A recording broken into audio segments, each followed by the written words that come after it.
Excellency, Acting President of the General Assembly, Excellencies, colleagues, thank you for giving us this opportunity to address the General Assembly. The SDG is an important framework which will guide development efforts of governments and development organizations across the world. As the era of the MDGs end and that of the SDGs begin, the global situation has profoundly evolved, characterized by geopolitical turmoil, food, social, economic, financial, and environmental crisis, and growing urbanization.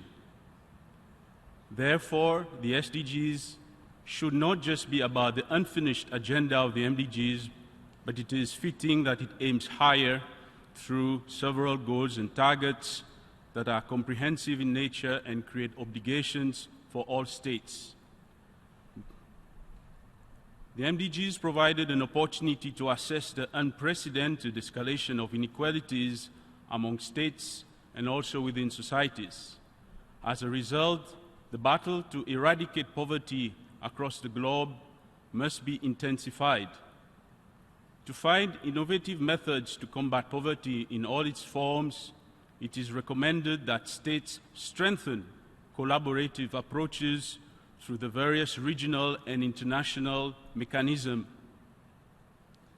With all the turmoil happening in the world right now, peace and security are of major concern for citizens, especially those living in hotspots. Sustainable development cannot take root in environments encompassing crisis and war.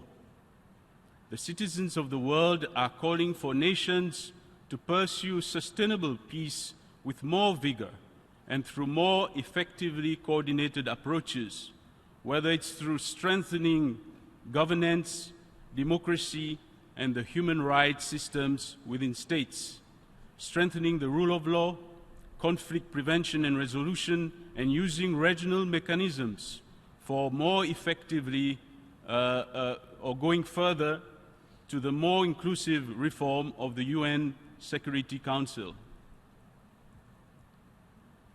A development model based on over-exploitation of natural resources, the pollution of the Earth's waters, seas and oceans, of our soil and of our air has caused devastating effects on our environment and in particular on the people of the global South.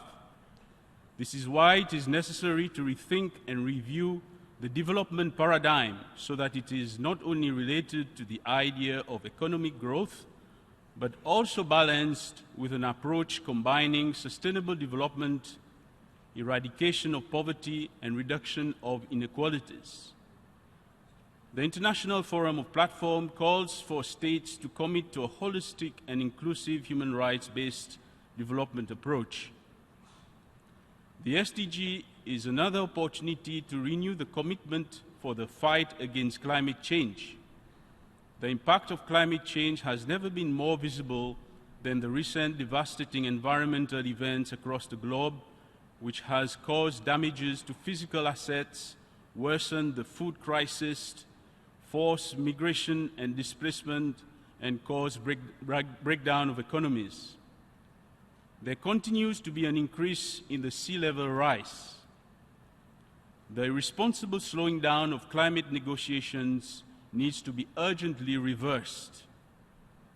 Investment in renewable energy so that it gradually replaces fossil fuels and provide access to clean and renewable energy for people living in poverty must be intensified. There is a call for wealthier nations to live up to their existing agreements in terms of climate change financing and lead the way in non-carbon development within their societies. The Earth contains more water than land mass. The oceans are important spaces for sustainable development. Therefore, Sdg Goal 14, which states, conserve and sustainably use the oceans, seas, and marine resources for sustainable development, makes a lot of sense. For this goal, the development of the blue economy concept being pioneered by small island developing states, including Seychelles, where I come from, is a good example of a blueprint for sustainable use of the ocean. It is recommended that this area of development be integrated into the SDG action plans and targets. There is a real risk that commitments made without effective monitoring and accountability may remain empty promises. Accountability standards and mechanisms that are inclusive are required for monitoring the implementation of the SDGs. Seychelles, one of the developing countries that has been identified as having met most of the MDGs, is where I sat on the National MDG Steering Committee that brought together the various sectors and actors. The committee proved useful in synergizing efforts of the country's development actors. It is recommended, therefore, that such a mechanism made up of government, the private sector, and civil society representatives be established in each country. In fact, I strongly believe that policy or legal frameworks should exist to make this happen. Finally, Mr. President, in support of making the implementation of the SDGs a success, we also advocate for a sustainability index, which will make the measurability of the monitoring and assessment processes more effective. Thank you, Mr. President.